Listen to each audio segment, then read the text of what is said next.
11장 17절부터 25절까지 말씀을 함께 받겠습니다. 고린도전서 11장 17절부터 25절까지의 말씀이요. 우리 교대로 읽기 받겠습니다. 제가 17절을 먼저 읽습니다. 내가 명하는 이 일에 너희를 칭찬하지 아니하나니 이는 너희의 모임이 유익이 못되고 도리어 해로움이라. 먼저 너희가 교회에 모일 때 너희 중에 분쟁이니까 함을 듣고 어느 정도 믿거니와 너희 중에 파당이 있어야 너희 중에 옳다 인정함을 받는 자들이 나타나게 되리라. 그런즉 너희가 함께 모여서 주의 만찬을 먹을 수 없으니 이는 먹을 때 각각 자기의 만찬을 먼저 갖다 먹으므로 어떤 사람은 시장하고 어떤 사람은 취합니다. 너희가 먹고 마실 집이 없느냐? 너희가 하나님의 교회를 업신여기고 빈궁한 자들을 부끄럽게 하느냐? 내가 너희에게 무슨 말을 하랴? 너희를 칭찬하랴? 이것으로 칭찬하지 않느냐? 내가 너희에게 전한 것은 주께 받은 것이니 곧 주 예수께서 잡히시던 밤에 떡을 가지사 축사하시고 깨어 드시되 이것은 너희를 위하는 내 몸이니 이것을 향하여 나를 기념하라 하시고 함께 읽겠습니다. 식후에 또한 그와 같이 잔을 가지시고 이르시되 이 잔은 내 피로 세운 새 언약이니 이것을 향하여 마실 때마다 나를 기념하라 하셨으니. 아멘. 오늘은 특별히 성찬에 관한 말씀을 함께 나누고자 합니다. 지난주 설교 중에 그리고 또 성경 공부 중에 제세례파에 대한 이야기가 잠깐 나왔었습니다. 제세례파가 종교개혁 초기에 있었던 이단이라고 말씀을 드렸었죠. 그들이 가진 여러 가지 문제점 중에서 그 중에 이제 한 가지가 자신들의 경건을 그리고 자신들의 의로움을 지키기 위해서 불의한 자들과 육신의 일들로 음행을 저지르고 탐욕을 가진 자들과 함께할 수 없다 해서 성찬을 거부했다는 것이 큰 문제였다 이렇게 했었습니다. 오늘은 이 부분과 관련해서 조금 더 이제 깊게 좀 설명을 하고 또 성경에서 성찬을 바르게 대하는 것이 무엇인가 이 부분을 같이 살펴보려고 합니다. 그러면서 이 성찬에 대해서 가장 좀 세밀하게 기록을 하고 있는 것이 고린도전서 11장이고요. 물론 복음서에서도 그 내용들이 자세히 기록되어 있지만 고린도 11장에서 바울 사도께서는 어떤 것이 성찬이 될 수 없는지 거기에 대해서 말씀을 하기 때문에 그 부분과 성찬의 유래부터 해서 함께 다 살펴볼 것입니다. 물론 이 성찬이 워낙 큰 내용을 담고 있어서 다 다룰 수는 없겠지만 그래도 우리가 성찬을 대하기에 앞서서 어느 정도 성찬의 의미를 다시 한번 새기는 것이 좋겠다고 봅니다. 오늘 23절에 보니까 내가 너에게 전한 것은 이렇게 시작을 합니다. 사도 바울께서 고린도 교회에 성찬에 대해서 이미 앞서서 어떤 것이다 하고 어떻게 해야 된다 하고 전했던 것이죠. 그런데 그것은 주께 받은 것이다. 그러니까 주님께서 사도 바울에게 친히 알려주신 것이다. 이렇게 이야기를 합니다. 곧 주 예수께서 잡히시던 밤에 성찬의 시작은 최초의 성찬은 주 예수께서 잡히시던 밤. 정확히 말하면은 유대인의 명절 가운데 6월절이 시작되기 바로 전날입니다. 전날의 저녁 식사. 6월절 저녁 식사가 성찬의 이제 제일 처음의 형태였다는 것이죠. 우리가 보통 그 이야기할 때 최후의 만찬이라고 하는 뭐죠? 레오나르도 다빈치인가요? 네, 그 그림 속에 있는 최후의 만찬이 바로 이 성찬식의 유래입니다. 6월절은 본래 이제 6월절 지키기 위해서 가족들이 먼 곳에 있던 가족들이 다 이제 모이죠. 그래서 가족들이 모여서 6월절 정해진 음식, 이제 양이 있겠죠. 양고기를 굽고 그 다음에 누룩이 없는 빵을 굽고 그다음 쓴 나물과 포도주 이렇게 해서 6월절 음식을 준비하고 이제 가족들이 그걸 함께 먹으면서 6월절의 음식의 의미가 무엇인지를 이제 그 가운데 있는 가장이 혹은 그 집에서 가장 지위가 높은 분이 이제 설명을 해주면서 시작하는 그 식사가 이제 이 반찬입니다. 여기에 가장 핵심은 우리가 지금 여기에 어떻게 있게 되는가. 우리의 조상들은 애굽에서 종살이를 하고 있었는데 그런 종살이를 하고 있던 후손에 따라 다르겠죠. 어떤 후손들은 1000년 전의 일을 이야기할 것이고 어떤 2000년, 3000년 전의 이야기를 할 것입니다. 그렇지만 그 몇천 년을 내려오면서 늘 같은 내용이죠. 우리의 조상들은 옛날에는 한때는 애굽에서 종살이를 하고 있었다. 그런데 하나님께서 우리가 어떤 것도 하기 전에 하나님께서 약속에 따라서 우리를 이곳으로 인도하셨다. 그리고 우리가 현재 있게 될 것이고 앞으로도 계속해서 하나님의 은혜가 우리 가운데 있게 될 것이다. 이것이 이제 6월절을 맞이하는 그 내용에 대한 설명이었습니다. 주님께서 제자들과 함께 이 예전에 따라서 6월절 식사를 같이 하셨습니다. 여기까지는 큰 차이가 없었어요. 이전에 다른 6월절 만찬과 다 차이가 없었는데 식사를 하던 도중에 뒷부분에 다시 한번 말씀드릴 거예요. 식사를 하던 도중에 예수님께서 갑자기 전혀 새로운 행동을 하십니다. 그것이 마태복음에 이제 26장을 제가 인용해서 읽어드릴게요. 26장 26절에 이렇게 되어 있습니다. 그들이 먹을 때 예수께서 떡을 가시사 축복하시고, 이제 고린도전서에서는 이게 이제 안 나와 있는 구절인데요. 그들이 먹고 있을 때 중간에 예수님께서 갑자기 일어나셨던 것 같아요. 그러면 떡을 한 덩이를 주시고는 축복하셨습니다. 그리고 그것을 떼어서 제자들에게 주셨어요. 이르시되 받아서 먹으라. 이것은 내 몸이니라 하시고, 그리고 또 잔을 가지사 감사 기도를 하시고 그들에게 주시면서 이르시되 너희가 다 이것을 마시라. 이것은 죄사함을 얻게 하려고 많은 사람을 위하여 흘리는 바 나의 피, 곧 언약의 피니라. 여기에서 보통의 그 6월절 만찬과 차이점이 된 것이 이것이 내 몸이다. 이것이 내 피다. 이것이 이제 기존의 6월절과는 이제 완전히 달라지는 전혀 새로운 형태의 반찬이 되는 순간입니다. 그리고 주님께서는 이것을 행하여 나를 기념하라 이렇게도 말씀하셨습니다. 일반적인 6월절 만찬이 이 성찬이 된 것에는 이것은 나의 몸이다, 이것은 나의 피다 여기에 있다는 것이죠. 주님께서 이것을 제정하신 이후에 지금 이제 우리가 고린도전서를 보고 있는데 고린도전서는 주후 55년쯤에 쓰여진 것이라고 봅니다. 그러면 이제 예수님께서 순교하시고 한 20년쯤 지난 상태죠. 20년쯤 지났을 때 이미 거의 모든 교회들은 지역을 막론하고 거의 모든 교회들은 이 성찬을 하고 있었습니다. 그러니까 주의 명령을 얼마나 철저하게 지키고 그것들을 거의 모일 때마다 하려고 했다는 것이죠. 그래서 이 성찬은 기독교의 정체성을 드러내는 가장 핵심적인 예식이 됩니다. 기독교가 무엇이냐 했을 때 보여주는 것으로서의 성찬. 그래서 너무나 이것을 잘하니까 그 이방인들이 저들은 식인종이 아니냐. 어떻게 몸을 먹고 피를 마신다고 하느냐. 이런 오해까지 받을 정도로 이 부분에 있어서 철저하게 수행을 했습니다. 이걸 통해서 우리는 이 성찬이 어떤 누구의 임의대로 누군가의 편의성대로 할 것이 아니라는 것을 알 수 있습니다. 기원이 어디라고요? 주께서 정하신 것이죠. 주께서 친히 그 모든 형태들을 정하시고 의미를 알려주셨기 때문에 그걸 잘 살리는 범위 내에서 해야 되는 것이지 이걸 벗어나는 것은 성찬을 하는 것이 아닙니다. 자, 이 성찬의 의미를 이제 하나씩 살펴보게 되면 먼저 주님을 통해서 구원이 임했다는 것에 대한 고백입니다. 6월절이 이스라엘 백성이 한때 우리는 이렇게 된 부분에서 한때는 종살이하고 있었던 거에서 이제는 자유롭게 되었다.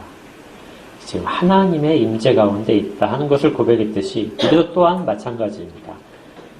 우리가 이 일을 통해서 우리가 주의 은혜로 우리 구주 예수 그리스도의 죽으심으로 말미암아 우리가 지금 이 자리에 있게 된 것이다.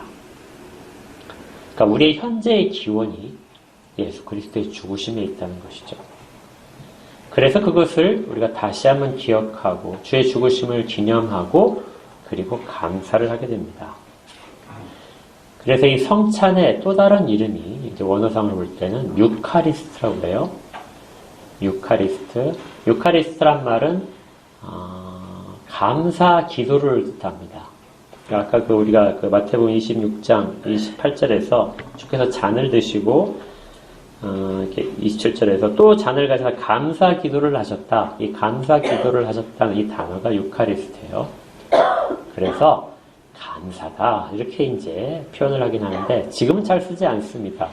왜냐하면 성찬의 의미가 감사만 있는 것이 아니라 훨씬 더 많이 있기 때문에 그러죠. 그렇더라도 성찬 가운데는 구원에 대한 감격과 감사가 그 가운데 담겨야 된다. 이것을 우리가 꼭 기억해야 됩니다.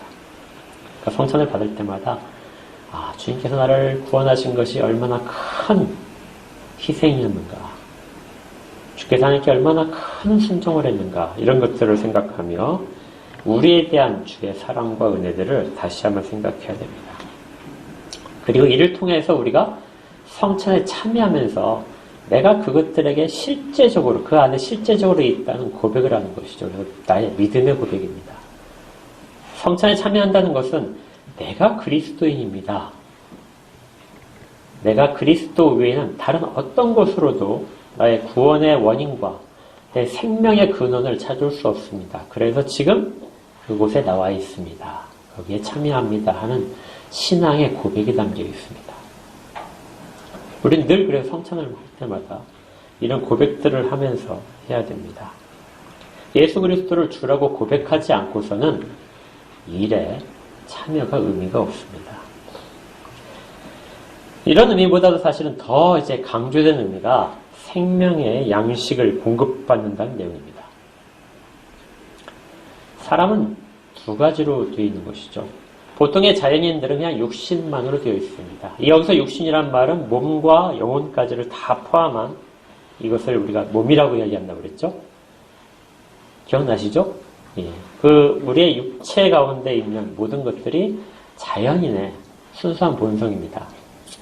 자연인들은 먹어야 살죠. 그래서 끊임없이 음식을 먹어야 됩니다. 그리고 거기로부터 양분과 에너지를 흡수해서 우리가 사용을 하는 것이죠. 먹지 않으면 먹은 것에 대한 부족한 에너지에 대한 우리의 반응이 나타나게 됩니다. 허기지는 거죠. 그래서 우리는 본성, 자연인이라는 본성을 여전히 갖고 있기 때문에 우리도 먹지 않으면 허기집니다. 일상의 양식들은 그렇게 공급되는 것이죠. 우리가 주님 가르치신 기도 속에서 우리가 일용할 양식을 주옵소서 이렇게 얘기할 때는 우리가 이 땅 가운데 자연인의 한 사람으로서 살아가야 될 육체적인 삶의 모습들을 주께서 채우실 것을 기대하는 겁니다. 먹지 않고 살 수 있는 사람 아무도 없고 예수님께서도 이 땅 가운데 서서 식사를 하셨죠. 그리고 때로는 식사 시간을 놓치면 줄이기도 하셨습니다. 그러니까 모두가 다 일용할 양식을 구해야 됩니다. 당연히 시간이 지나면 자동적으로 돈이 들어오겠지, 그걸 사 먹으면 되겠지, 이것이 아니라 그 모든 것들 일용할 양식은 주께서 공급하신 것이다. 이렇게 고백이 담겨 있어야 되죠. 그런데 자연인과 다르게 모든 중생한 그리스도인들은, 우리들이 되겠죠? 우리들은 또 하나의 삶의 요소를 가지고 있습니다. 그것이 바로 영적인 생명이죠. 중생했다는 말은 영적인 생명을 가졌다는 뜻입니다. 영적인 생명, 그러면 그 에너지를 어디에서 얻느냐? 영적인 생명도 활동을 하기 위한 에너지가 필요한데요. 자연스럽게 아무것도 없이, 원인 없이 활동할 수는 없습니다. 영적인 에너지가 공급돼야 되는데 그 영적인 에너지가 우리가 얘기하는 생명입니다. 생명을 어떻게 공급받느냐? 주님으로부터 공급받죠. 그래서 주님께서 우리에게 생명을 주시는 일들, 우리가 끊임없이 그걸 공급받고 있는데 이것을 우리가 눈으로 체험을 하는 순간, 이것이 바로 성찬입니다. 그래서 성찬은 두 가지의 그 모습을 다 지니고 있는 거예요. 우리가 일상적으로 먹는 음식으로서 일용할 양식을 공급받는 것, 그 형태를 가진 것과 함께 영적인 생명이 그 가운데 담겨서 우리에게 들어온다는 것이죠. 그래서 생명을 늘 공급받는 것에 대한 가장 뚜렷한 표징으로서 성찬식을 하게 됩니다. 그래서 어쩌면은 주님께서 가르쳐주신 일용할 양식을 주옵소서 이렇게 하는 기도 가운데는 육신의 양식뿐만이 아니라 영혼의 양식도 같이 포함되어 있을 것입니다. 우리는 한순간도 영의 에너지, 생명의 에너지가 공급되지 못하면은 우리의 영이 살아갈 수 없는 존재입니다. 영은 불멸성이라고 하지만 실제로는 에너지가 공급받지 못하면은 영의 활력을 전혀 찾을 수가 없는 것이죠. 우리가 일상적으로 매일 말씀을 묵상하기도 하고 기도를 하기도 하고 또 이렇게 설교를 듣기도 하면서 영의 양식들을 채워가는데 그런데 그 모든 채워짐보다도 훨씬 더 뚜렷하고 현저한 것이 이 성찬입니다.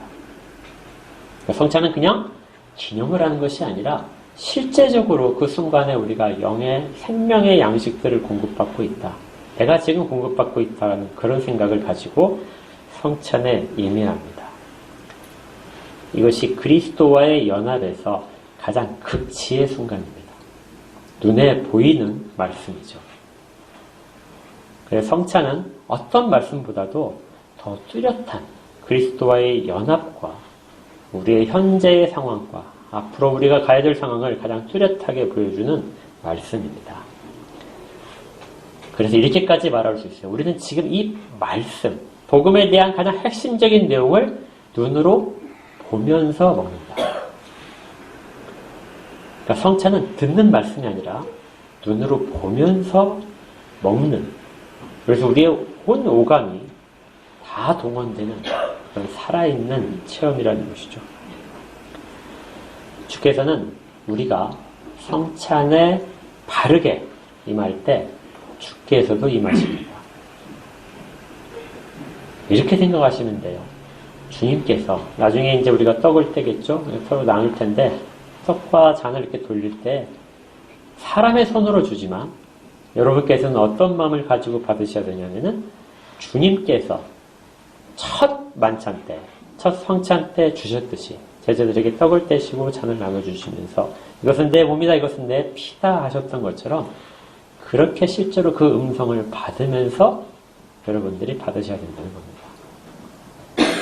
이건 우리의 그냥 생각이 아니라 주님께서 실제로 그렇게 하시겠다고 하시기 때문에 우리가 그렇게 받는 것이죠. 나중에 꼭 기억하십시오. 여러분들이 성찬을 받을 때는 주님이 직접 주시는 겁니다. 우리는 그 2000년 전에 그 순간 속에서 과거의 현성이 지금 우리의 사건화가 되어서 우리의 현재가 되어서 우리가 거기에 참여하는 것이죠. 이것을 우리가 이제 하나님의 어린 양의 잔치에 이 땅에서 참여한다고도 말을 합니다. 과거의 첫 번째 만찬과 나중에 우리가 어린 양과 함께 하늘나라에서 같이 누릴 영원한 영광의 만찬과 그것들이 지금 우리 이 순간에 성찬하는 순간에 우리 가운데서 다 베풀어진다는 것이죠. 그런 마음을 가지고 성찬을 받아야 됩니다. 그런데 이제 이 성찬의 의미가 그렇게 해서 구별되는 것도 있지만은 실제적으로 음식의 형태를 가진 것은 분명합니다. 그냥 우리가 영적으로 생각 속에서 주님께서 내게 먹여주시는 거 해가지고 내가 받아 먹는다 이렇게 생각하는 것이 아니라 실제적인 음식의 형태를 가지고 오는 것이죠. 주님께서 제정을 하실 때도 식사를 하시던 도중에 하셨다고 그랬죠. 이 부분에서 우리가 구별성이 있습니다. 식사를 다 하셨을 거예요. 식사하기 전에 유대인들은 관습상 가장이 그 기도를 먼저 합니다. 우리도 보통 그렇게 하잖아요. 식사할 때 기도하잖아요. 그렇게 기도를 하고 나서 그리고 나서 주님 분명 기도를 하셨을 거예요. 그러다가 갑자기 중간에 떡 한 덩이를 드신 것입니다. 그리고 그걸 가지고 다시 기도를 하셨어요. 그러니까 어떤 사람들은 그냥 우리가 같이 둘러서 먹으면은 그것이 성찬이 아니겠느냐 이렇게 말을 하는 사람도 있습니다. 왜냐면 초대교회는 분명히 식사 도중에 이렇게 했으니까요. 그렇지만 그 속에서도 주님은 특별한 구별되는 시간을 가지셨다는 거죠. 그리고 아마 먹던 덩어리였을 수도 있어요. 새 덩어리가 아니고. 그렇지만 그 모든 것들은 주님이 그 말씀을 하시고 떼는 순간부터 성찬식이 되는 겁니다. 그래서 보편성, 보통의 음식, 우리가 일상적으로 먹는 음식이라는 의미처럼 그 속에 담겨 있지만 특별히 주님의 그 복을 구하신, 기도하신, 그 축사하신 부분부터 이제 성찬식이 집행되는 것입니다. 아마 우리가 그 나중에 시간 있으면 살펴보겠지만 오병이어의 기적이라든지 이런 부분들도 사실 이 부분과 완전히 동떨어진 것은 아닙니다. 그러다 보니까 이제 조금 오해가 비롯되고 그리고 거기에 대해서 사도가 이제 경계를 권면하는 부분이 나타나게 된 겁니다. 일상적인 음식과 동일한 형태를 가지기 때문에 성찬에 임하는데 초대교회가 아마 그랬을 것 같아요. 지금 우리 고린도전서를 쭉 살펴보게 되면 아마 그 고린도 교회가 주님이 하셨던 그 방법대로 그대로 잘 하려고 했을 겁니다. 그래서 같이 모여서 식사를 했을 거예요. 그런데 당시에 초대교회는 모일 수 있는 때가 그렇다고 해요. 새벽에 일찍 아니면 밤에 일이 다 끝났을 때 주로 이제 밤에 모였을 겁니다. 그리고 초대교회 대부분의 구성원들이 자기 시간이 아주 이렇게 자유로운 사람들은 거의 없었어요. 많은 사람들이 신분이 좀 천해서 다른 그 일을 하러 가야 되고 또 노예들도 많았습니다. 그래서 저녁 시간대에 이제 주로 모여서 같이 이제 예배를 했겠죠. 주의 말씀을 듣고 그리고 그 자리에는 식사가 이제 같이 있었습니다. 그리고 그 식사를 이제 하는데 식사를 하다가 이제 끝에 마무리쯤 됐어요. 끝에 마무리쯤에 이제 우리가 지금부터 성찬을 하겠습니다 하고 진례자가 했던 것 같아요. 주님께서 제정하신 그 모습을 그대로 재현하려고 했던 그 이제 좋은 방법들이 있었는데 그런데 그러다 보니까 정말 안타깝게도 잊지 말아야 될 일들이 이제 벌어지게 됩니다. 이게 뭐냐면 어떤 사람들은 술이 취해 있는 거예요. 식사를 하다 보니까 식사를 이미 끝냈잖아요. 포도주를 마시니까 어떤 사람은 정말 양껏 마십니다. 이게 막 마셔서 이미 취해버렸어요. 취하고 나서 성찬을 이제 하게 되는 것이죠. 어떤 사람은 너무나 배불리 먹고 또 어떤 사람들은 형편상 굶주린 사람들도 있었습니다. 당시에 그 신분적인 차이가 아주 크다고 그랬죠. 그래서 어떤 사람들은 아마 늦게 참석을 했을 거예요. 늦게 온 사람들은 자기가 신분상에 낮기 때문에 충분한 음식을 먹지 못하는 사람들일 겁니다. 그런데 이제 와서 시장한 상태에서 저녁 식사를 같이 하면 좋을 텐데 이미 다른 사람들이 다 먹어버린 상태죠. 그 사람은 시장한 상태로 성찬에 참여하게 됩니다. 어떤 사람은 배부르고 술 취했는데 어떤 사람은 아직 굶고 있는 밥을 먹지 못한 상태로 참여하고 있어요. 또 그럴 가능성도 또 하나 있습니다. 이게 신분상 차이가 크기 때문에 어떤 사람들은 부자와 주인들이겠죠. 노예들의 주인들은 자기들이 가져온 음식들이 아주 풍부했을 겁니다. 그리고 좀 비천한 사람들은 별로 가져온 게 없겠죠. 그러면 그들이 다 같이 모여서 먹을 수 있었을까요? 아마 그러지 못했을 겁니다. 그만한 큰 공간도 없는 것이고 그렇다 하더라도 아마 그 안에 노예와 주인이 같이 같은 상을 말씀한다. 이게 기독교 원래 정신이 그렇지만 당시에 그게 쉽지 않았을 겁니다. 그래서 교회 가운데 약간 성찬을 대하는 모습을 살펴보게 되면 약간 이상한 모습이 보이는 거죠. 그런 모습을 보면서 사도 바울이 개탄을 하는 겁니다. 내가 너희들에게 결코 칭찬을 하지 못하겠다. 너희들이 모여서 하는 것은 너희들에게 해로울 뿐이다.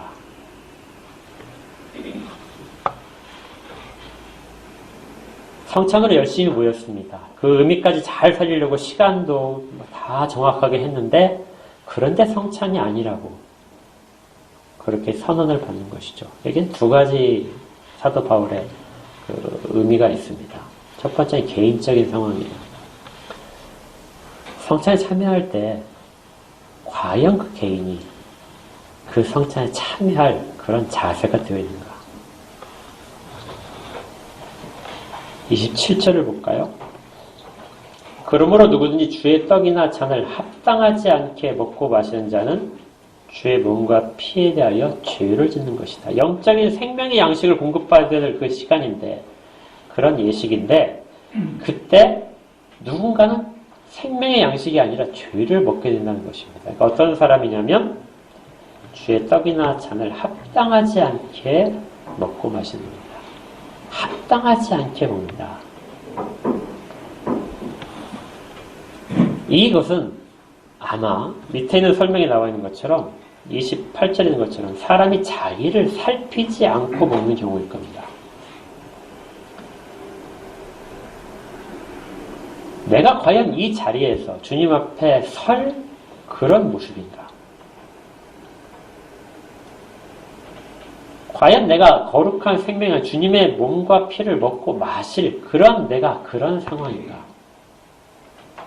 내가 죄악된 것으로 육신의 일도로 가득 차 있는데 그러다가 그냥 음식을 먹는 그런 한순간으로 내가 이걸 받아들인 것은 아닌가?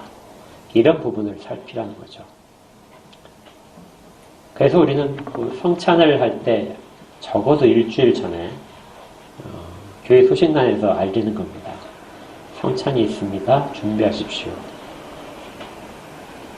왜냐하면 성찬에 참여하지 못할까봐.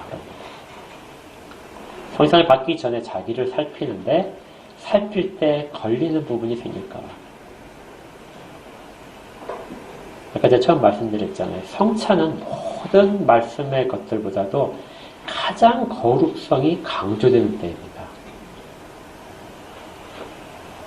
그래서 우리가 보통의 마음을 가지고도 예배에 참석을 할 수는 있는데 그런 마음보다도 성찬은 훨씬 더 거룩성을 요구하는 거죠.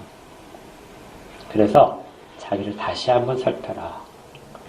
그래서 정말 성찬에 들어가기 전에 회개할 것이 있으면 회개하고 자기가 주 앞에서 내려놓을 부분을 내려놓고 그리고 성찬을 다시 한번 생각하는 시간을 반드시 가져야 되는 겁니다.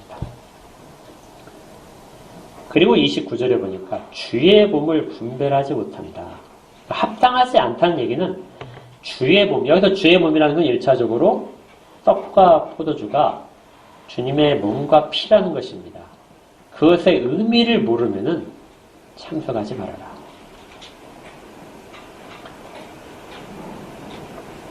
아까 우리 살펴봤듯이 주님께서 직접 내게 지금 자기의 피를 찢어서 자기의 살을 찢고 피를 흘려서 주시는데 그 의미를 모르고 그냥 떡과 포도주로서 마시는 것이 있다면은 이것이 주의 몸을 분별하지 못하는 것입니다. 그래서 교회가 어린아이들에게 이 성찬을 하지 않아온 이유가 여기에 있습니다. 아이들은 무엇이 무엇인지를 잘 분별하지 못하기 때문에 그런 이제 위험성 때문에 하는 것이죠. 자기의 죄를 먹을까봐. 아이만 그럴까요? 어른도 그렇습니다. 어른도 이것이 주의 몸이고 주의 피다 하고 영적인 그 받아들임이 없는 상태, 준비된 상태이지 않으면 그러면 성찬의 의미가 사라지는 거죠. 오히려 죄를 먹고 마시게 됩니다. 그래서 교회는 이런 부분들을 우리가 한번 고백을 통해서 하는 거죠. 그래서 세례자가 아니면 혹은 입교자가 아니면 이 성찬에 참여하지 못하게 하는 겁니다. 그 의미를 반드시 기억해라. 주께서 자기의 모든 것들을 내주셔서 십자가에 달려 찢겨주시고 흘려주시면서 그렇게 한 것이 너의 현재다. 이것을 고백하는 자. 그리고 지금 새로운 생명의 양식을 계속해서 공급받아야 될 존재가 너다. 주님은 지금 너희에 그렇게 하신다는 것을 알지 못한다면 성찬의 의미가 없다는 것이죠. 그런데 여기 주의 몸이라고 하는 것이 이제 문제인데요. 개인적으로는 이렇게 자기를 살피는 것이 중요합니다. 그런데 여기 주의 몸이 사실은 교회일 수 있습니다. 우리 성경에는 이게 잘 번역이 안 되어 있는데요. 29절에 보게 되면 주의 몸이라고 이렇게 주의 몸을 분별하지 못하고 먹고 마시는 자, 이 부분에 대해서 원래 고대 그 원어상에는 주의라는 말이 없어요. 그냥 몸이라는 말이 되게 많습니다. 그러니까 몸을 분별하지 못하고 먹고 마신다. 그래서 1차적으로는 자기를 먼저 생각을 해서 위는 사람이 자기를 살핀다 하는 것과 같다는 의미로 이렇게 보기도 하는데요. 그런데 우리 번역 성경은 그 부분이 주의 몸이다. 그러니까 너의 몸이 아니고 지금 너희가 먹고 있는 떡과 포도주에 하는 내용이다. 이렇게 이제 정확하게 설명을 해놓고 있는 것이죠. 그런데 다른 뜻이 있을 수 있습니다. 주의 몸은 뭘 가리키죠? 항상 교회를 가리킵니다. 그러니까 교회가 무엇인지를 모르는 사람은 이 성찬에 참여할 수 없다는 것이죠. 그래서 번역서 중에 표준세 번역은 이 부분을 아예 뒷부분에다가 그렇게 꼭 했습니다. 주의 몸은 교회 공동체다. 그러니까 교회 공동체 속에 있지 못하는 자는, 교회 공동체가 무엇인지를 알지 못하는 자는 성찬에 참여할 수 없다는 것이죠. 그래서 우리가 일상적으로 성찬을 참여하지 못한다. 그런 제한 조건 외에 우리가 사도를 통해서 듣는 내용이 있습니다. 그것이 뭐냐면 분열이죠. 분열이 있다면 그것은 성찬이 아니다.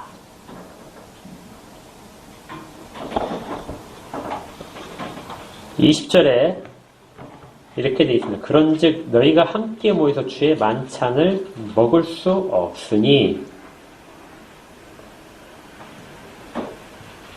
그런데 그 원인이 어디에 있냐면 18절에 있습니다. 너희가 교회에 모일 때, 교회라고 모여있는데 너희 중에 무엇이 있다고요? 분쟁이 있다. 분쟁이 있는 상태에서는 아무리 모여서 성찬을 한다 할지라도 그것은 주의 만찬, 성찬이 될 수 없다는 것이죠. 우리가 놓치고 있는 부분이 하나가 있는 것이, 그것이 바로 한 덩어리입니다. 한 덩어리의 떡을 드시고 그것을 떼어서 주시죠. 한 덩어리는 주의 한 몸입니다. 주의 몸이 여러 개 있는 게 아니잖아요. 한 몸이신 주님을 떼어서, 조각 내어서 다 떼어주십니다. 이것이 교회라는 거죠. 한 덩어리 속에 있어야 교회인데, 그렇지 않고 분쟁이 있다면은 표면적으로는 같이 모여있지만, 같은 공간과 같은 시간을 점유하고 있지만, 실제적으로는 교회가 아니다. 그러면 교회가 모여가지고 성찬을 하는 것인데, 교회가 아니라면 주께서 이 가운데 임재하시지 않는다. 이것입니다. 오히려 주를 모욕하는 일이 되겠죠. 그래서 29절 끝에 부분에 자기의 죄들을 먹고 마시게 된다.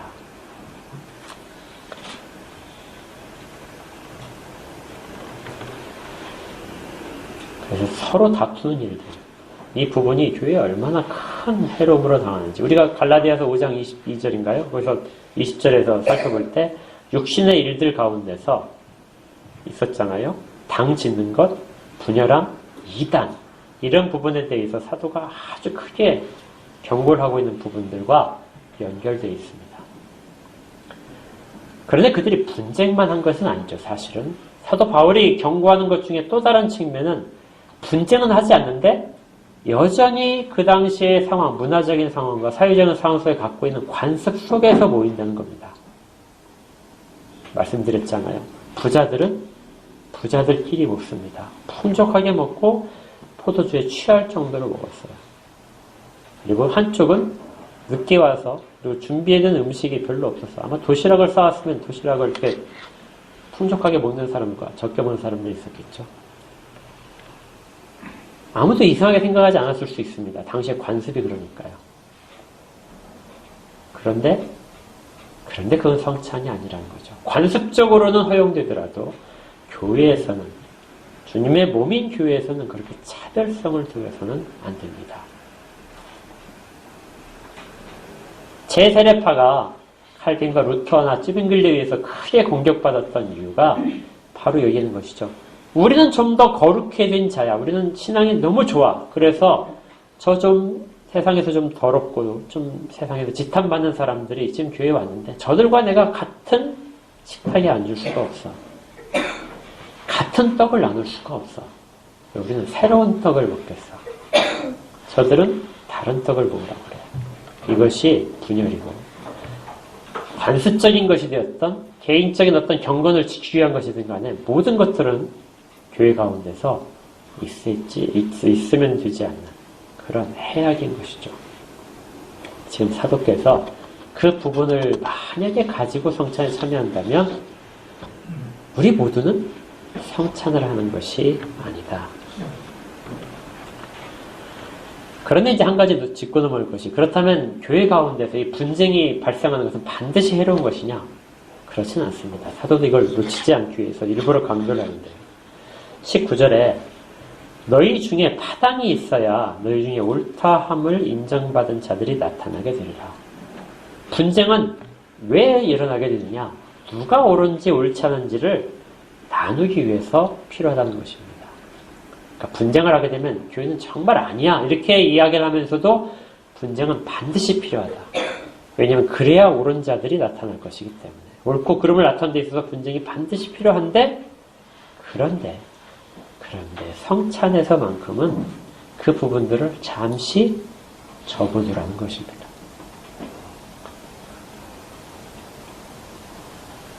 이 의미를 아시겠어요? 성찬에서만큼은 사실은 모든 자들이 부족하더라도 분쟁 가운데 있고 여러 가지 맞지 않는다 할지라도 그들을 함께 성찬에 참여시키라는 것이죠.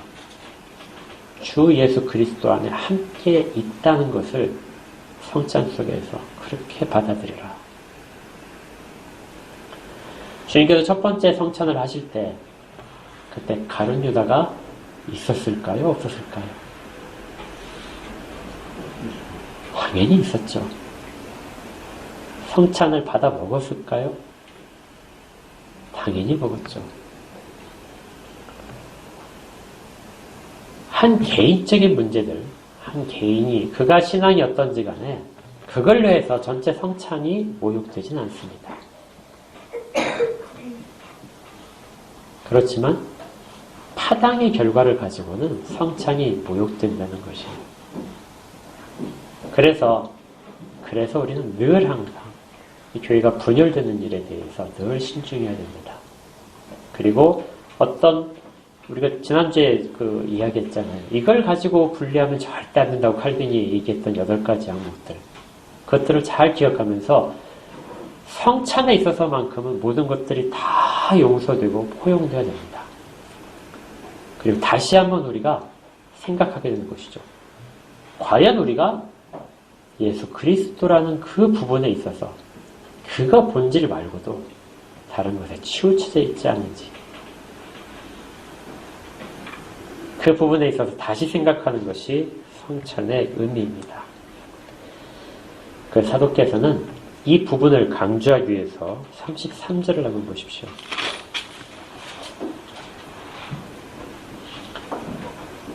그런즉 내 형제들아 먹으러 모일 때 서로 기다리라. 이 기다리라는 말은 그냥 시간적인 기다림일 수 있어요. 그래서 늦게 오는 사람이 있다면은 기다렸다 먹어라.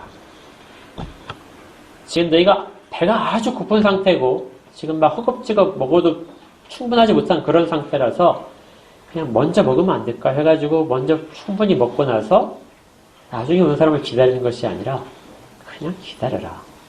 늦게 오는 사람을 기다려서 먹어라. 이런 뜻일 수 있습니다. 그런데 이 기다리라는 단어 속에는요 다른 뜻이 있는데요. 이게 뭐냐면 받아들이라는 뜻입니다. 늦게 오는 사람을 받아들여라. 이 말 속에는 저 사람들이 나와 맞지 않는다. 어떤 관습적으로 아니면 개인적으로 했을 때 맞지 않는다 하더라도 이 순간만큼은 어떻게 하라고요? 받아들여라. 그렇게 받아들여야 성찬이 시작되는 겁니다.